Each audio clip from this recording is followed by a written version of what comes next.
Hello and welcome to the show. This is one of those out and about recordings, so expect to hear some noise in the background. Today, I'd like us to look at hustle and strategy or hustle and tactics, depending on how um, you'd like to think of it. Funny thing is, when I said hustle and strategy, I remember that old movie with this guy. What's his name? The light skinned dude from, was it Groomsmen or something?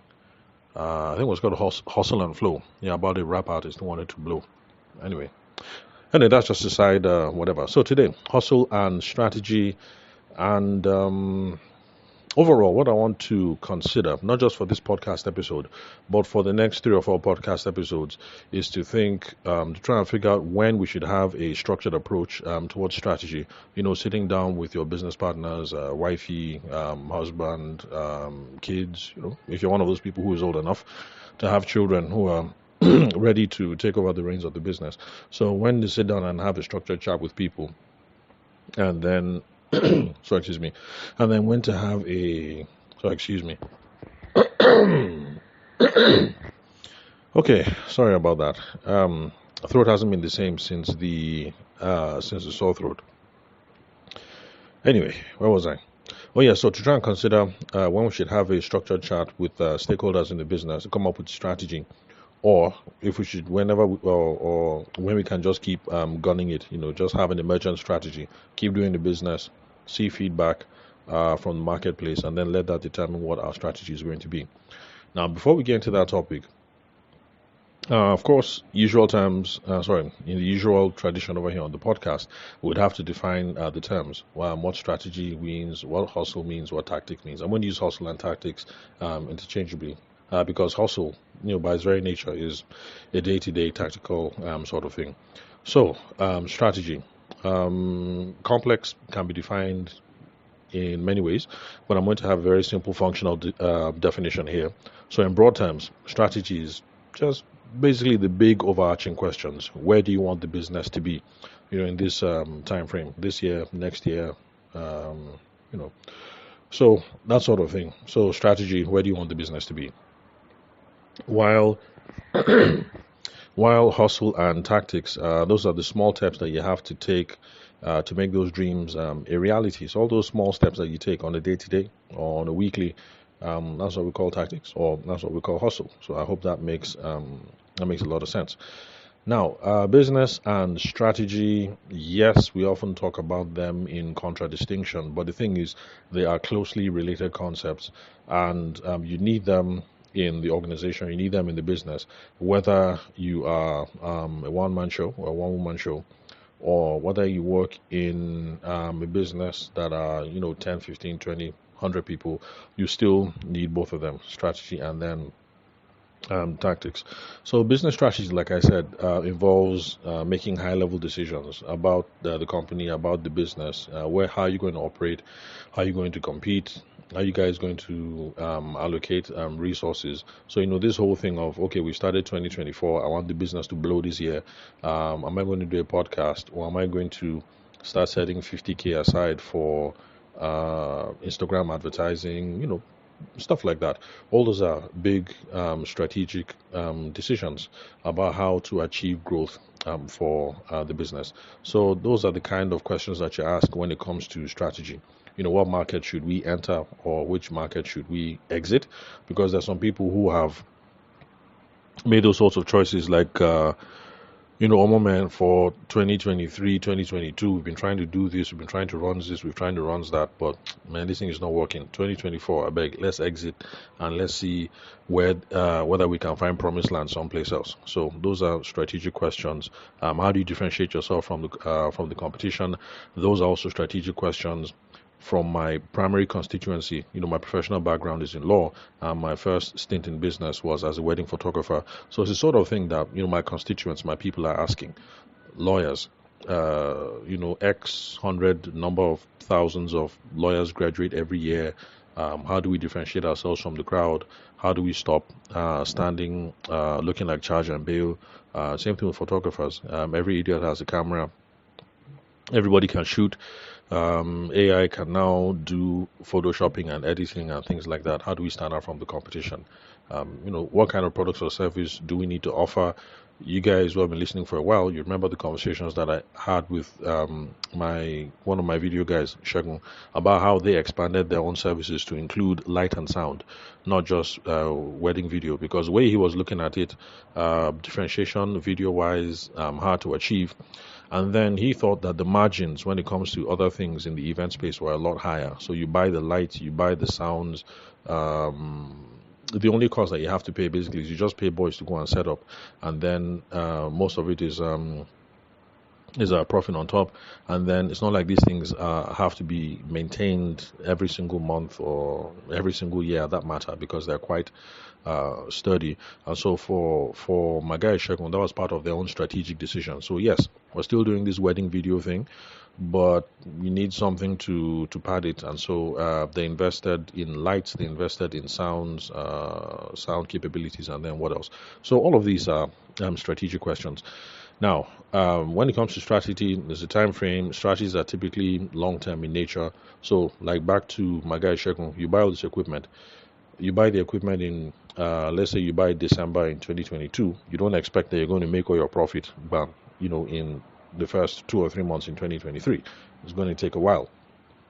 So the decisions that you are considering are going to be long term in nature. So years, maybe even decades. For people who are playing on real big scale, like my in-laws. Okay, well, not them per se, but I remember the last time we were traveling to Villa. I noticed lots of what are these things called? Palm. Is it palm trees, palm fronds? You guys understand now. Palm wine, basically, those massive trees. And driving through, the driver was giving us just about how it takes, like, I think 7 years for one to mature, to start producing palm oil, but they're creating new kinds of strands. At the time, they're creating new strands that should be able to grow in about 3 years or 4 years. So they're just some of those businesses that there's some decisions you're making. Are we going to do this variety or that variety? And you're not going to know the right answer or see the returns next year. So like if you're in that palm wine kind of business and you're switching varieties and things like that, you make the investment now, but whether this thing is going to pop off or not, in 7 years. That's more or less a decade. So that's what strategy is, more or less, and of course, involves months and years for execution, maybe even a decade. So that's it. Tactics, on the other hand, these are specific actions. The minutia, the small stuff that you do, the plans, the maneuvers, the detailed steps that you need to carry out what the broader strategic objective is. So, like, take for instance me and this podcast. So, part of the strategy for my business, greater visibility, and also to increase the amount of inbound that I get, I figured build a podcast and then have LinkedIn as part of the promotion and content marketing strategy. So that's the idea. Been executing it now for well over 3 years, since before COVID, and we have over 770 episodes on the podcast. Now, the thing is, it doesn't necessarily have to have been that way. I could have I could have tried to go old school, print out 5,000 flyers, and then hand them out at parking lots in Abuja, also to promote the business consultancy services. So those are the kind of strategic decisions that I could have made 3-4 years ago. And okay, so like I said, the tactics would now be the day-to-day stuff. So recording the podcast every day, like recording this. Now this is tactical because it is required to support the overall vision.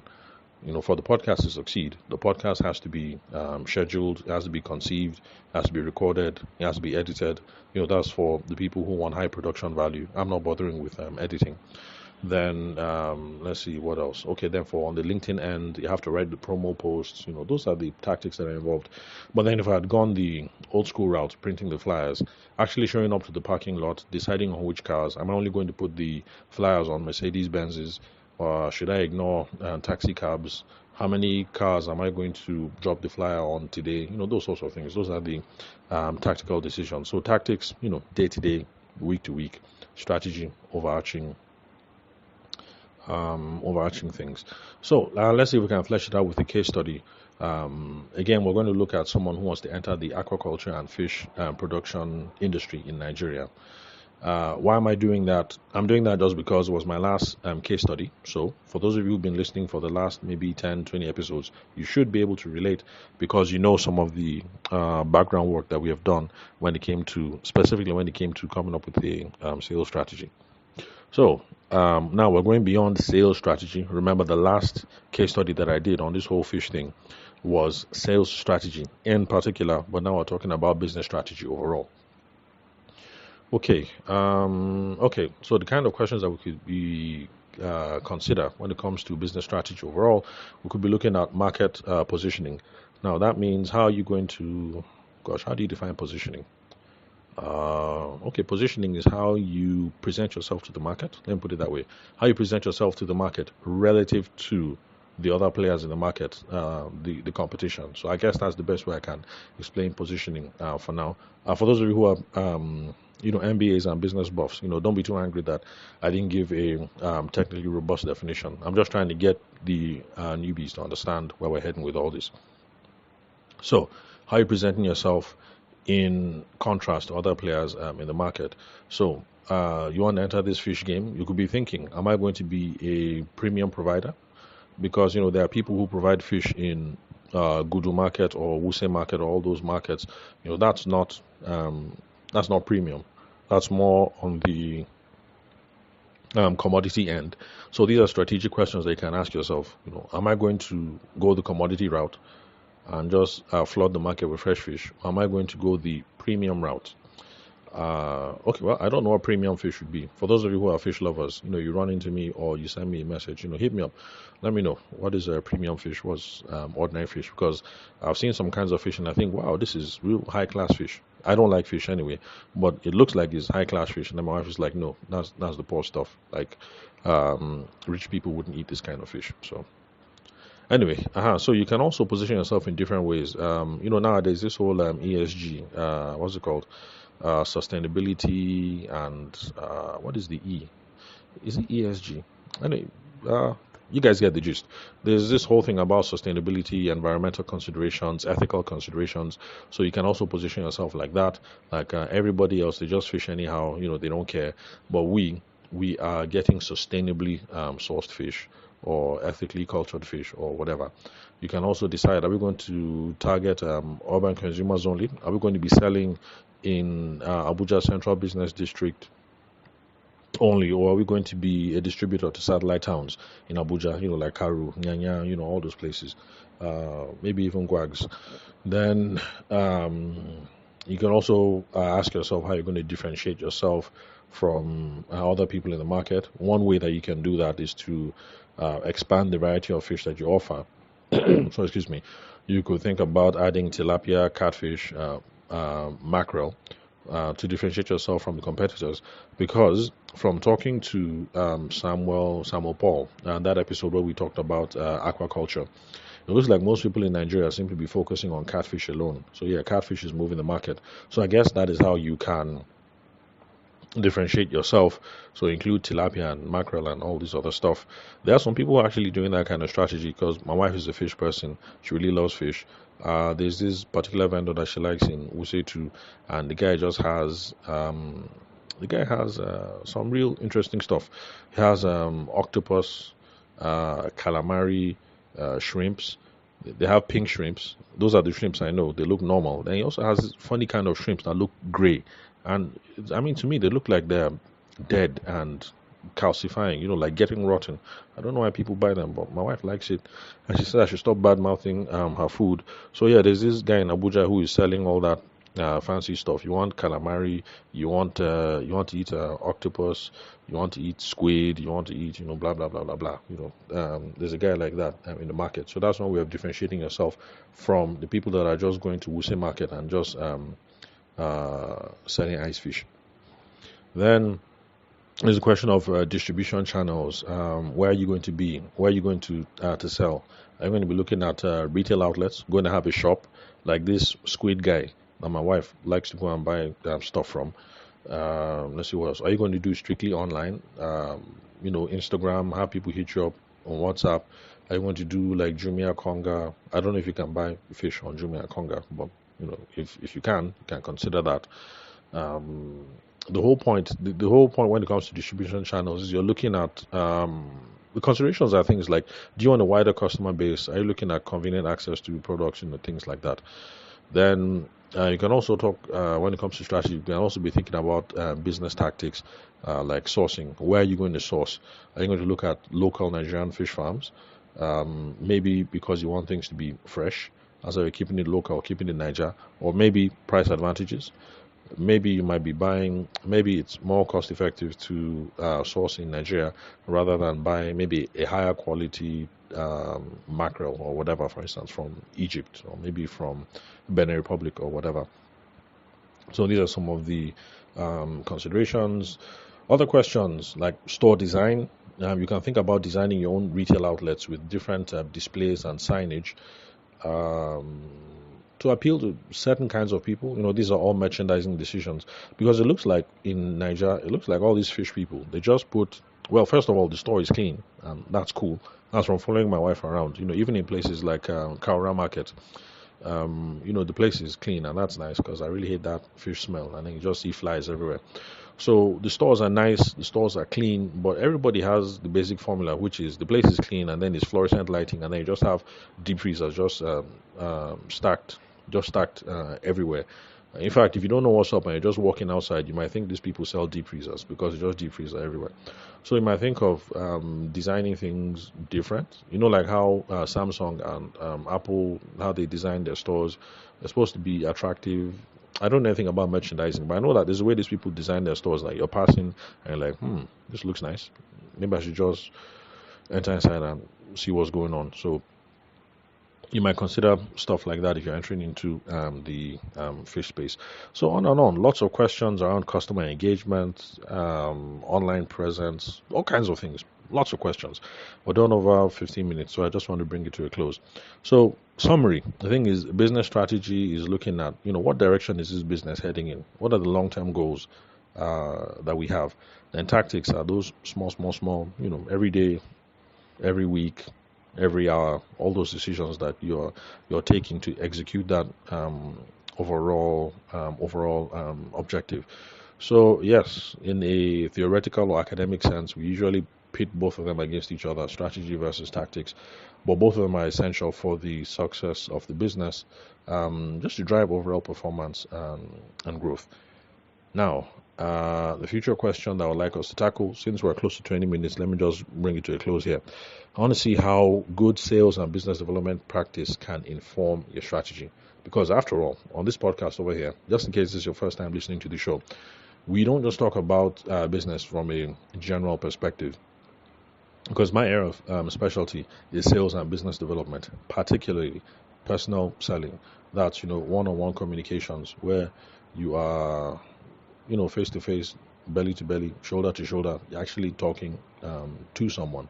So that is my area of specialty. So I like to talk about all these business challenges and things like that from that particular perspective. So in the next episode, we'll start looking at how good sales and business development practice can inform your business strategy.